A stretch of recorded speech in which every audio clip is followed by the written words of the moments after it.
سامعین محترم، میرے عزیز دوستوں، بزرگوں، نوجوان ساتھیوں، میں نے اب حضرات کے سامنے قرآن مجید فرقان حمید کی چند آیات اور نبی علیہ الصلاۃ والسلام کے فرامین میں سے چند حدیثیں پڑھی ہیں۔ قرآن مجید کی آیات کے اندر اللہ رب العزت ارشاد فرما رہے ہیں، وَمَنْ أَعْرَضَ عَنْ ذِكْرِي فَإِنَّ لَهُ مَعِيشَةً ضَنْكًا، کہ جس نے ہمارے ذکر سے، ہماری یاد سے منہ موڑا تو ہم اس کی زندگی کو تنگ کر دیں گے۔ وَنَحْشُرُهُ يَوْمَ الْقِيَامَةِ أَعْمَى، اور قیامت کے دن ہم اسے اندھا اٹھائیں گے۔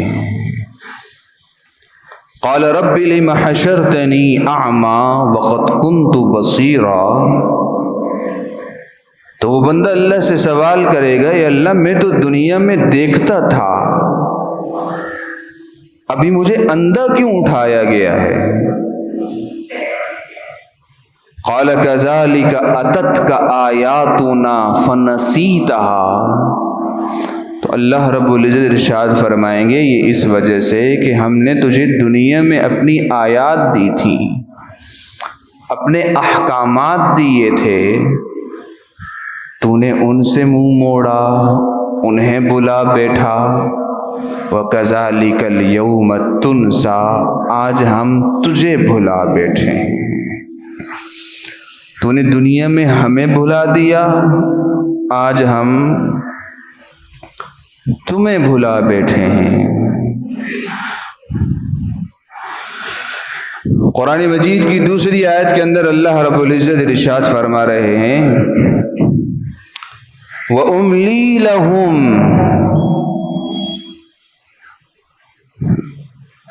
میں انہیں ڈھیل دیتا ہوں، ان کیدی متین، یقیناً میری گرفت بڑی سخت ہے۔ اور قرآن مجید کی جو تیسری آیت تلاوت کی گئی اس میں اللہ رب العزت ارشاد فرما رہے ہیں، ان بطش ربک لشدید، یقیناً تیرے رب کی پکڑ بڑی سخت ہے۔ نبی علیہ الصلاۃ والسلام کی جو احادیث پڑھی گئیں ان میں سے سب سے پہلی حدیث کے اندر نبی علیہ الصلاۃ والسلام ارشاد فرما رہے ہیں، اتق دعوت المظلوم، مظلوم کی بد دعا سے بچیے، فإنہ لیس بینہ وبین اللہ حجاب،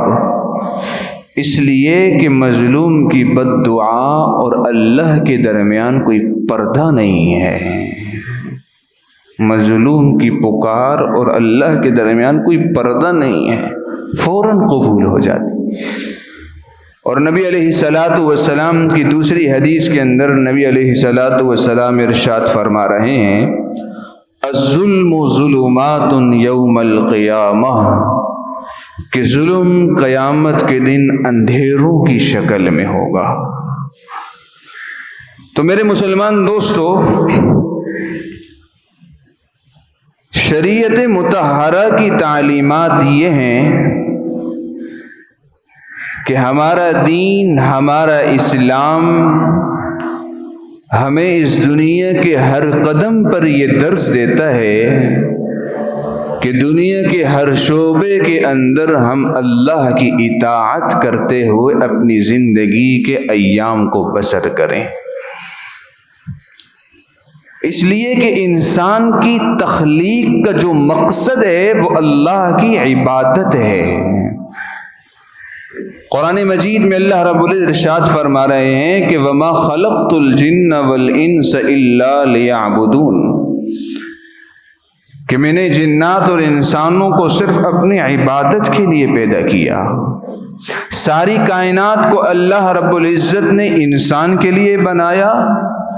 اور انسان کو اللہ رب العزت نے اپنی عبادت کے لیے وجود بخشا ہے۔ تو جب تک انسان اپنے اس مقصد میں لگا رہتا ہے تو وہ اللہ تعالیٰ کا محبوب ترین بندہ ہوتا ہے۔ اور قرآن مجید میں اللہ رب العزت ارشاد فرما رہے ہیں، من عمل صالحا من ذکر او انثى وهو مؤمن فلنحيينه حیاتا طیبہ، کہ انسانوں میں سے مرد ہو یا عورت ہو اپنی زندگی کو عمل صالح کے مطابق گزارنے والے بن جاتے ہیں جب تو ہم انہیں بہترین زندگی عطا کرتے ہیں۔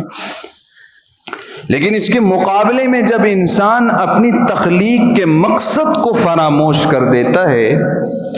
اپنی زندگی کے مقصد کو بھول جاتا ہے، اپنی زندگی کے مقصد کو پس پشت ڈال دیتا ہے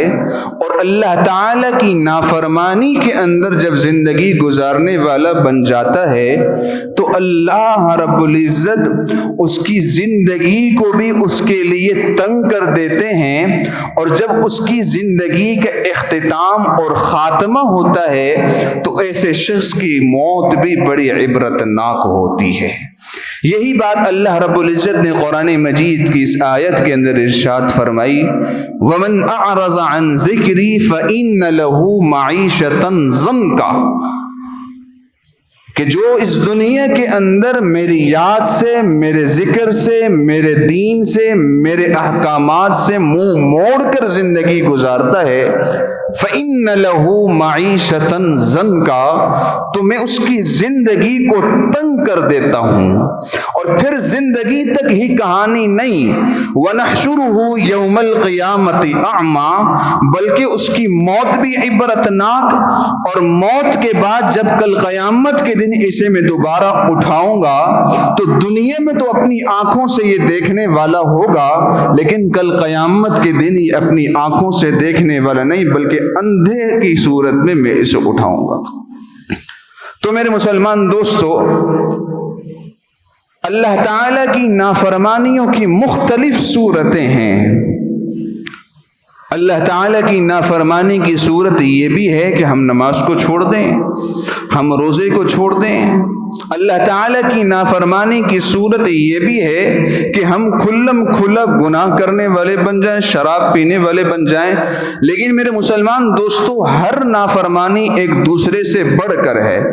لیکن ان تمام نافرمانیوں کو ایک طرف رکھ کر میں آج جس نافرمانی کی طرف اپنی اور آپ سب کی توجہ کو متوجہ کرنا چاہ رہا ہوں وہ یہ ہے کہ نافرمانیوں کے اندر ایک جو سب سے بڑی نافرمانی ہے، جس کے اندر آج کے معاشرے کا ہر فرد مبتلا ہے، وہ یہ ہے کہ انسان دوسرے انسان کو تکلیف پہنچانے میں لگا ہوا ہے۔ یہ ایک بہت بڑی نافرمانی ہے جس کی طرف ہماری توجہ نہیں ہے، اس لیے کہ ہم نماز کے چھوڑنے کو اللہ کی نافرمانی سمجھتے ہیں، روزہ نہ رکھیں تو اللہ کی نافرمانی سمجھتے ہیں، زکوٰۃ واجب ہو نہ دیں تو اللہ کی نافرمانی سمجھتے ہیں، مسجد کے گرانے کو اللہ کی نافرمانی سمجھتے ہیں، کھلم کھلا شراب کے پینے کو یا چھپ کر شراب کے پینے کو نافرمانی سمجھتے ہیں، زنا کے کرنے کو نافرمانی سمجھتے ہیں۔ لیکن میرے مسلمان دوستو، ہمیں پتہ نہیں ہوتا یا پتہ ہوتا بھی ہے کہ ہم اپنے ایک مسلمان بھائی کو تکلیف دے رہے ہیں، ایک انسان کو تکلیف دے رہے ہیں، لیکن ہماری توجہ اس طرف نہیں ہوتی کہ یہ تکلیف کا پہنچانا یہ بھی اللہ کی نافرمانی ہے۔ انسان کو تکلیف پہنچانا یہ بھی اللہ کی نافرمانی ہے۔ وہ تکلیف کا پہنچانا زبان کے ذریعے ہو تب، وہ تکلیف کا پہنچانا اعضاء کے ذریعے سے ہو تب، وہ تکلیف کا پہنچانا آپ اسے دھوکہ دے کر دیں تب، وہ تکلیف کا پہنچانا آپ کسی کو سود پر پیسہ دیں تب، وہ تکلیف کے پہنچانے کی مختلف صورتیں ہیں۔ میرے مسلمان دوستو، میں آج آپ حضرات کے سامنے چند ایسے واقعات عرض کروں گا جس سے ہمیں پتہ چلے گا کہ جن لوگوں نے اس دنیا کے اندر اللہ کے ان بندوں کو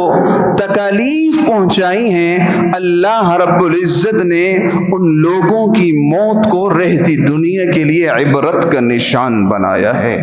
انہی لوگوں میں سے ایک واقعہ ہے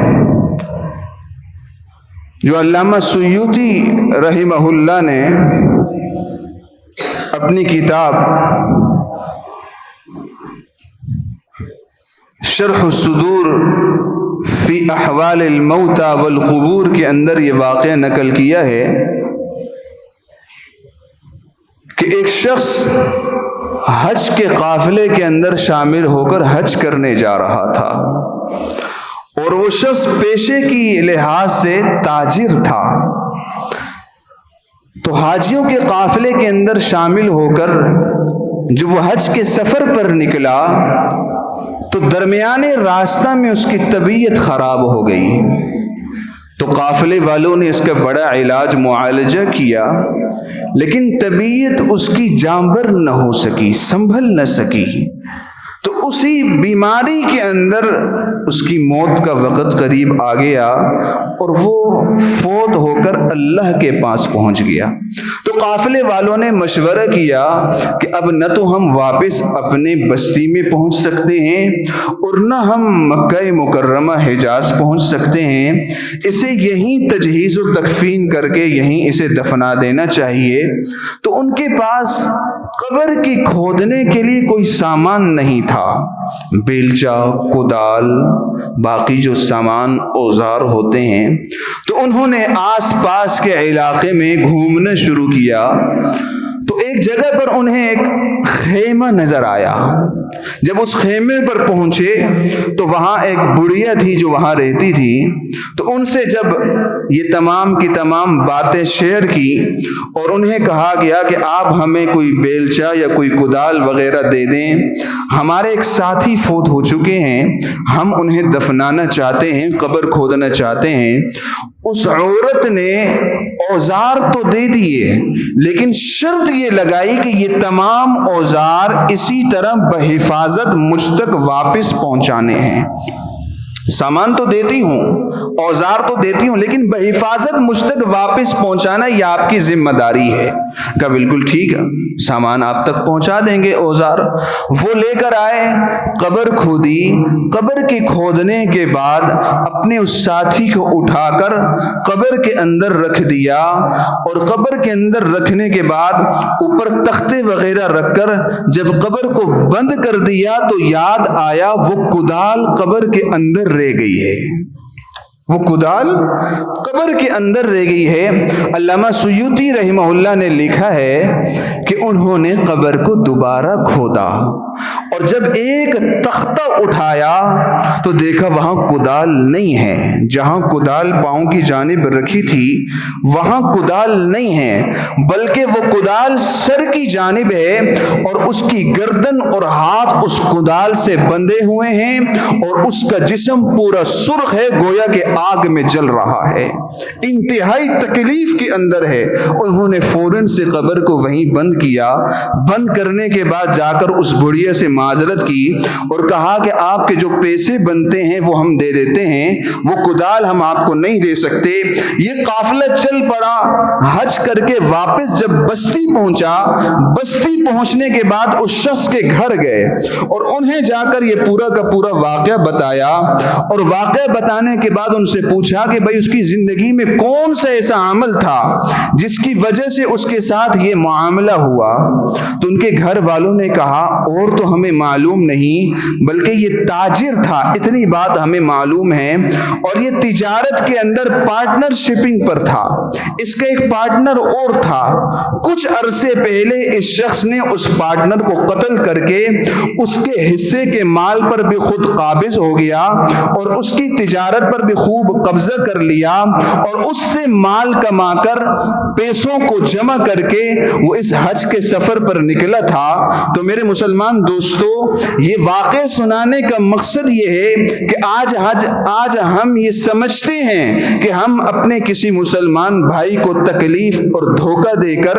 پیسہ کما لیں گے، اور پیسے کے کمانے کے بعد ہم راحت و آرام والی زندگی گزار لیں گے، ہم حج اور عمرے کر لیں گے۔ لیکن میرے مسلمان دوستو، یہ دنیا ہے کہ جسے نظر نہیں آ رہی، یہ انسان ہے کہ سمجھ نہیں رہے، وہ اللہ رب العزت کی ذات وہ علیم بذات الصدور ہے، وہ دلوں کی حرکتوں اور دھڑکنوں سے بھی واقف ہے۔ اس اللہ رب العزت کی ذات سے کوئی چیز پوشیدہ نہیں ہے، جب وہ پکڑنے پر آتی ہے تو اس کی پکڑ سے کوئی شخص بچ نہیں سکتا۔ یہی بات اللہ رب العزت نے قرآن میں فرمائی کہ وَأُمْلِي لَهُمْ إِنَّ كَيْدِي مَتِينٌ، کہ مہلت تو میں دیتا ہوں لیکن جب میری گرفت آتی ہے تو گرفت انتہائی سخت ہوتی ہے۔ تو میرے مسلمان دوستو، انسانیت کو تکلیف دینا یہ اللہ کے نزدیک بہت بڑا گناہ ہے، اس لیے کہ اللہ نبی علیہ الصلوۃ والسلام نے ارشاد فرمایا کہ الخلق عیال اللہ، یہ جو خلق ہے، مخلوق ہے، یہ جو بندے ہیں، یہ اللہ کے عیال ہیں، یہ اللہ کے گھر بندے ہیں، اور اللہ کے بندوں کو تکلیف دینا یہ میرے اللہ کو کبھی گوارا نہیں، یہ برداشت نہیں ہو سکتا۔ ڈاکٹر عبدالغنی فاروق کی کتاب ایک واقعہ اور سناتا ہوں۔ ان کی کتاب ہے مکافات عمل۔ مکافات عمل کے اندر انہوں نے لاہور کے ایک ڈاکٹر بھٹی کے نام سے مشہور تھا، اس کا واقعہ نقل کیا ہے کہ یہ ہر وقت دنیا کے پیچھے پڑا ہے۔ ڈاکٹری کا شعبہ یہ خدمت خلق کا بہت بڑا شعبہ ہے۔ آج کے دور کے اندر بھی ایسے ڈاکٹر موجود ہیں جنہیں پیسے سے کوئی سروکار نہیں، انسانیت کی خدمت ان کا اولین ترجیح ہے۔ لیکن میرے مسلمان دوستو، ہر شعبے کے اندر کالی بھیڑیں ہوا کرتی ہیں، یہ نہیں ہے کہ پانچوں انگلیاں برابر ہیں۔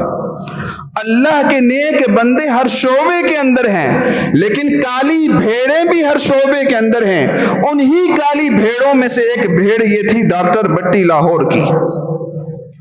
ڈاکٹر عبدالغنی فاروق نے مکافات عمل کے اندر یہ واقعہ لکھا ہے کہ اسے ہر وقت پیسوں کی لالچ رہتی تھی۔ کوئی مریض آ جاتا، کوئی ایمرجنسی کیس آ جاتا، اس کا سب سے پہلے سوال یہ ہوتا تھا میری اتنی فیس ہے، اتنا خرچہ ہے، بیڈ کے اخراجات ہیں، آئی سی یو کے اخراجات ہیں، اور اتنے وینٹیلیٹر کے اخراجات ہیں، وغیرہ وغیرہ۔ یہ سب کے سب اخراجات یہاں پٹے میرے جو ہے نا میز پر رکھو، اس کے بعد جا کر میں مریض کو دیکھوں گا، اس سے پہلے میں نہیں دیکھتا۔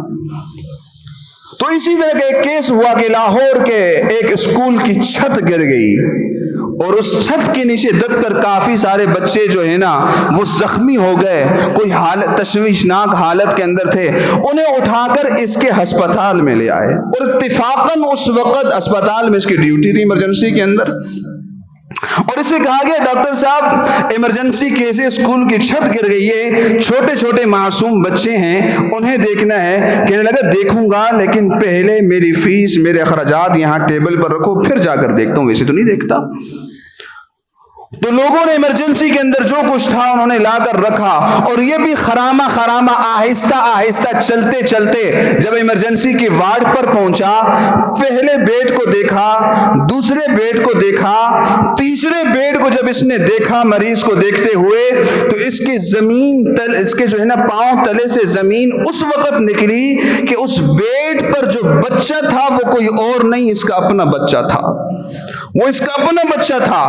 اور زندگی کے آخری سانسوں کے اندر تھا۔ وہ اپنے پورے عملے سے لڑنے لگ گیا کہ تم نے کیوں نہیں بتایا کہ یہاں میرا اپنا بچہ ہے؟ تو وہ عملے والے کہنے لگے ہمیں کیا معلوم کہ آپ کا بچہ ہے، یہ بچے تو سب برابر ہیں، ہم سب کے بچے ہیں، آپ نے ہی تاخیر کی، اپنی تاخیر کا بدلہ آپ خود ہی برداشت کیجئے۔ تو میرے مسلمان دوستو، ہم کسی اور کے بچوں کو، کسی اور انسان کو تکلیف دے کر یہ نہ سمجھیں کہ بابا ہم نے تو کسی اور کو تکلیف دی ہے کیا معلوم؟ وہ بھی انسان ہے، کسی کا لخت جگر ہے، کسی کا بچہ ہے، آپ بھی انسان ہیں۔ آج اگر برا وقت اس پر ہے تو کل یہ برا وقت آپ پر بھی آ سکتا ہے۔ تو اللہ تعالی ہم سب کو ان باتوں کو سمجھنے کی اور ایک دوسرے کے دکھ درد کو سمجھنے کی اور ان دکھ دردوں کے اندر ایک دوسرے کے ساتھ شامل ہونے کی ہمیں توفیق نصیب فرمائے۔ وآخر دعوانا ان الحمد للہ رب العالمین۔